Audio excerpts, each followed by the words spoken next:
धाटाव एमआयडीसीतील कायम धोकादायक असलेल्या ट्रान्सवर्ड फर्टिकेम कंपनीच्या भंगार गोदामाला मंगळवारी दुपारी भीषण आग लागल्याची घटना घडली। प्रखर उष्णतेत आग लागल्याने कामगार यांसह रहदारी करणारे नागरिक शेजारील गावातील ग्रामस्थ अक्षरशः भयभीत झालेत।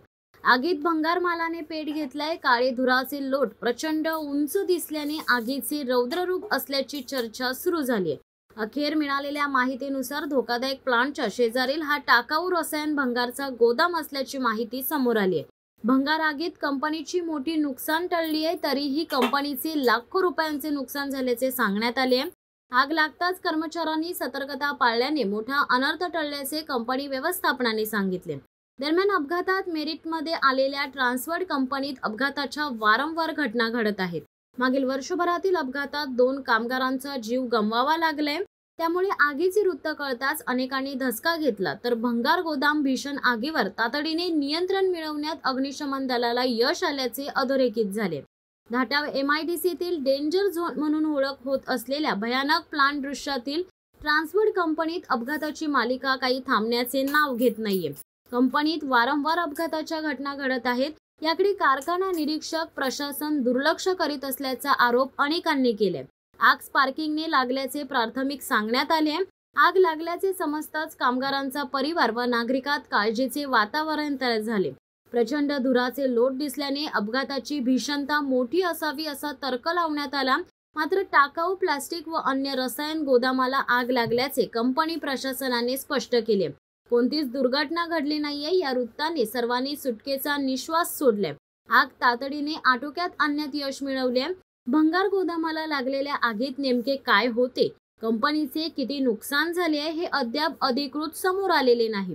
मात्र आग व त्यातील उंच काळ्या धुराने सर्वांचीच धाकधूक वाढली होती। दरम्यान जिल्हाधिकारी किशन जावळे हे एमआयडीसीच्या शेजारीच किल्ला येथील शेतकऱ्यांना सौर ऊर्जा प्रकल्प लोकार्पणासाठी आले होते।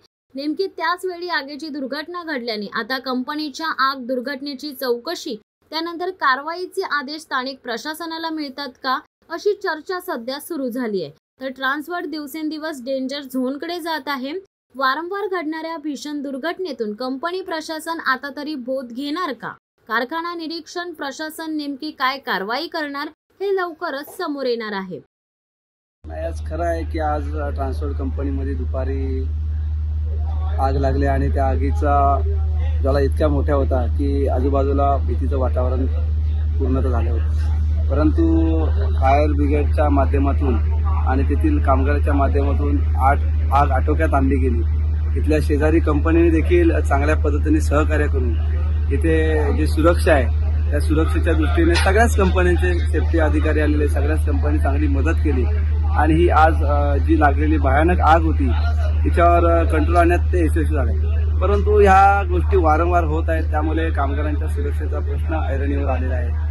आपल्याला सगळ्यांनाच माहित आहे की या ठिकाणी बरेच अपघात होत आहेत। मला वाटते की याच्याकडे जो डिपार्टमेंट आहे याच्यावर लक्ष देणार की नाही। आज कामगार त्यांचा जीव मुठीत घेऊन काम करत आहेत, प्रामाणिकपणे काम करत आहेत। कंपन्या टिकल्या पाहिजे, कंपन्या चांगल्या चालल्या पाहिजे, या सगळ्या गोष्टी आहेत। परंतु त्याच्याकडे ज्या यंत्रणा आहे, ज्यांचं कंट्रोल आहे, त्या यंत्रणा कुठेतरी इकडे कानाडोळा करताना दिसत आहेत। खरं तर अशा वारंवार घटना घडल्यानंतर या यंत्रणेने योग्य त्या सूचना देऊन योग्य ते कारवाई केली पाहिजे, परंतु ते दिसत नाहीये। आणि मग अजून कसली वाट या ज्या यंत्रणा आपले फॅक्टरी इन्स्पेक्टर असतील, ज्या याच्या बाबतीमध्ये सुरक्षेच्या दृष्टीने जे अधिकारी आहेत ते याच्याकडे लक्ष देणार की नाही। कारण शेवटी सुरक्षा देखील महत्वाची तेवढीच आहे। आज कंपन्या टिकल्या पाहिजे या भूमिकेचे आम्ही आहोत, परंतु ते टिकत असताना कामगारांच्या सुरक्षेचा काय हा प्रश्न येतो। मग यामध्ये माझ्या मते तहसीलदार कलेक्टरने देखील यामध्ये लक्ष घातलं पाहिजे, कारण याच्याकडे कानाडोळा करून चालणार नाही। आज सुदैव आहे की आग चांगल्या पद्धतीने आटोक्यात आली। यासाठी आपण अग्निशमन दल असेल, इथले अधिकारी असतील, इथले कामगार असतील, त्यांचे तर आभार मानलेच पाहिजे। साईडच्या कंपनीने देखील चांगल्या पद्धतीने एमसीआय कंपनीने साईडहून पाण्याचा फवारा केला। इतर सगळे अधिकारी आले, आमचे रेस्क्यू टीम आली आणि इथले आजूबाजूचे नागरिक जे दक्ष नागरिक आहेत त्यांनी देखील येऊन मदत केली। परंतु हे सगळे मदत वगैरे करत राहणार, पण एवढ्यावर न थांबता याच्यावरती एक मार्ग काढला पाहिजे। कारण अशा वारंवार अपघात होणे चुकीचं आहे। त्याच्यामुळे मग या ठिकाणी एमआयडीसीचं नाव खराब होतंय। त्यामुळे कंपनी देखील लक्ष घातलं पाहिजे. कंपनी देखील याच्यावरती उपाययोजना केल्या पाहिजे. कारण या कंपनी अनेक अपघात होत आहेत. हे अपघात झाल्यानंतर ज्यावेळी आम्ही अधिकाऱ्यांकडे मागणी करतो की आपण याच्याकडे लक्ष घालून यांची सुरक्षेचा प्रश्न मार्गी लावला पाहिजे, परंतु इथल्या कामगारांना असं वाटतं की आमची कंपनी आम्ही बंद करायला आलोय. त्यांना कुठेतरी राजकीय हस्तक्षेप असं वाटतं, परंतु आम्हाला कुठल्या कंपन्या बंद करायच्या आहेत. परंतु कामगारांची सुरक्षा देखील तेवढीच महत्वाची आहे. कारण या कंपनी आपले आजूबाजूचे आपलेच भाऊ आहेत, त्यामुळे त्यांची सुरक्षा देखील महत्वाची आहे. त्यामुळे कंपनी देखील याकडे लक्ष घातलं पाहिजे. आपण उत्पादन काढा, कामगारांना चांगले पगार देता, मला मान्य आहे, परंतु त्याची सुरक्षा देखील महत्वाची आहे. त्यामुळं वरचे अधिकारी याकडे लक्ष घालतील का, हा प्रश्न आमच्या मनाला येतो. आज आम्ही सत्तेत आहोत. आम्ही देखील सरकारच्या माध्यमातून अशा ज्या कंपन्या आहेत त्या कंपन्यांना सूचना, त्यांच्यावर कारवाई नाही, परंतु त्यांना सूचना देऊन त्यांनी त्यांच्यामध्ये सुधारणा केली पाहिजे. जर अशाच गोष्टी घडत गेल्या तर यापुढे आम्ही शांत बसणार नाही. बघा, कंपनीच्या आतमध्ये काम करत असताना सेफ्टीचे नियम आहेत. ते नियम पाळले जात नसतील तर तिथले सेफ्टी अधिकारी काय करतायत, पहिली तर त्या सेफ्टी अधिकाऱ्यावर कारवाई झाली पाहिजे अशा पद्धतीने असेल.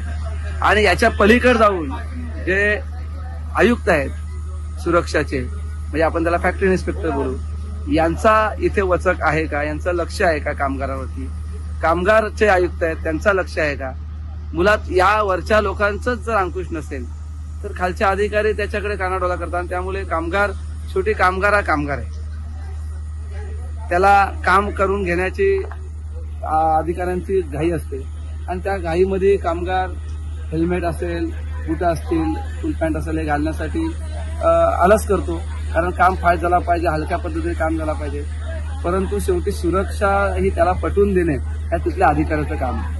आज बाकी MIDC मध्ये, बाकी कंपन्यांमध्ये सगळ्या गोष्टी चालत आहेत. याच कंपनीला अंधन का दिलं जाते, या कंपनीला या अधिकाऱ्यांनी मांडीवर घेतलंय का, की या कंपनीच्या मालकांच्या आणि या अधिकाऱ्यांचे काय साठेलोट आहे का, हा प्रश्न मला नक्कीच वाटतो. शेवटी आज त्या कामगार जेव्हा सुरक्षेच्या उपकरणं घालत नाही, त्यानंतर उद्या अपघात झाल्यानंतर त्याचाच जीवाला हानी होते. त्यामुळे त्या कामगारांनी देखील लक्ष घेतलं पाहिजे. आणि त्या कामगारांना कंपनी ह्या हेल्मेट असेल, बुट असतील हे देत नसतील तर कंपनीवर किती कारवाई झाली पाहिजे. शिवसत्ता टाइम्ससाठी अक्षय जाधव, रोहा. दे धडक बेधडक वृत्त देणाऱ्या आपल्या शिवसत्ता टाइम्स न्यूज चॅनलला लाल बटन दाबून सबस्क्राईब करा आणि बेल आयकॉनला क्लिक करायला विसरू नका.